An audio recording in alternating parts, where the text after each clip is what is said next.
Praise the Lord, जय मसीह की। दोस्तों, हम आपका स्वागत करते हैं आज रात की प्रार्थना में। अनंत जीवन प्राप्त करने का इच्छुक एक धनी युवक प्रभु यीशु के पास आकर पूछता है, भले गुरु, अनंत जीवन प्राप्त करने के लिए मुझे क्या करना चाहिए? वो बचपन से ही ईश्वर की सभी आज्ञाओं का पालन करता आ रहा था। मूसा की संहिता और यहूदी प्रथा के अनुसार वो अनंत जीवन का हकदार था।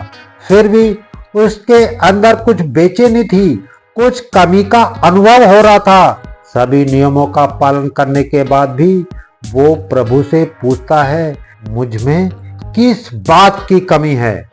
वो युवक इस बात को अच्छी तरह से जानता था कि बाहरी रूप से आज्ञाओं का पालन करने मात्र से एक अनंत जीवन का हकदार नहीं बन सकता है।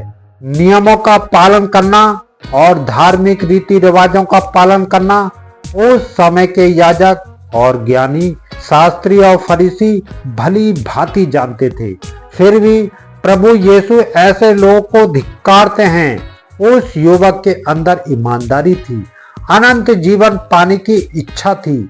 इसलिए ईसा ने उसे ध्यानपूर्वक देखा और उनके हृदय में प्रेम उमड़ पड़ा।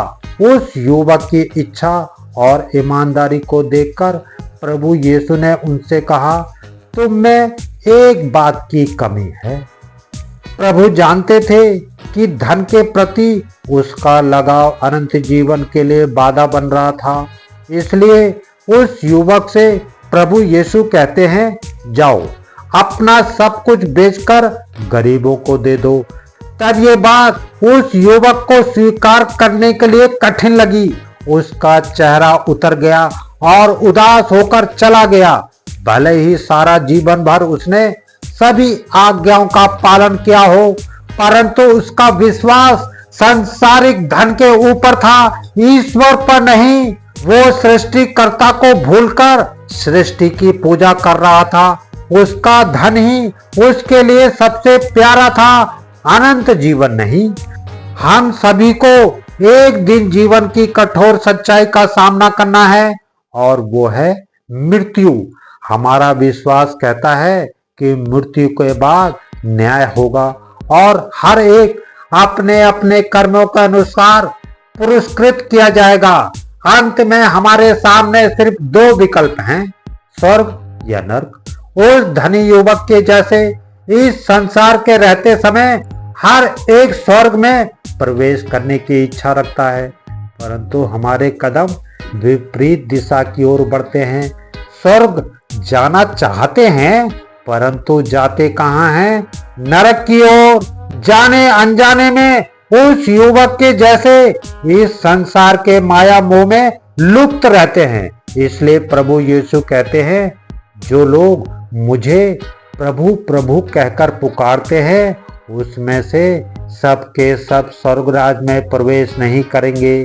जो मेरे स्वर्गीय पिता की इच्छा पूरी करता है, वही स्वर्गराज में प्रवेश करेगा। स्वर्गराज प्राप्त करने के लिए भारी कीमत चुकाना जरूरी है। स्वर्ग का राज खेत में छिपे हुए खजाने के सदृश है, जिसे कोई मनुष्य पाता है और दोबारा छिपा देता है। तब वो उमंग में जाता और सब कुछ बेचकर उस खेत को खरीद लेता है। स्वर्ग राज की कीमत संपूर्ण आत्मत्याग है। आत्मत्याग करते हुए अपना दैनिक क्रूस यानी कि दुख कष्ट उठाकर प्रभु का अनुसरण करने में ही स्वर्गराज यानी कि अनंत जीवन की प्राप्ति संभव है।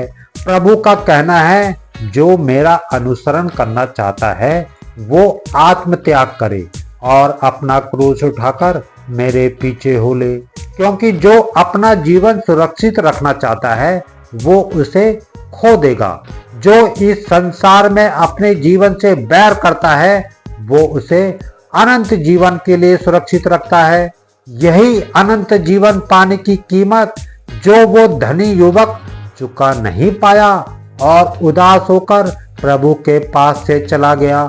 जीवन के रास्ते में हमारे पास बहुत सारी चीजें होती हैं जिन्हें हम खोना नहीं चाहते, जैसे धन दौलत, रिश्ते, नाम, ताकत, इन नश्वर चीजों को बनाए रखने के लिए कुछ भी करने के लिए तैयार रहते हैं और साथ ही अनंत जीवन की आशा में रहते हैं।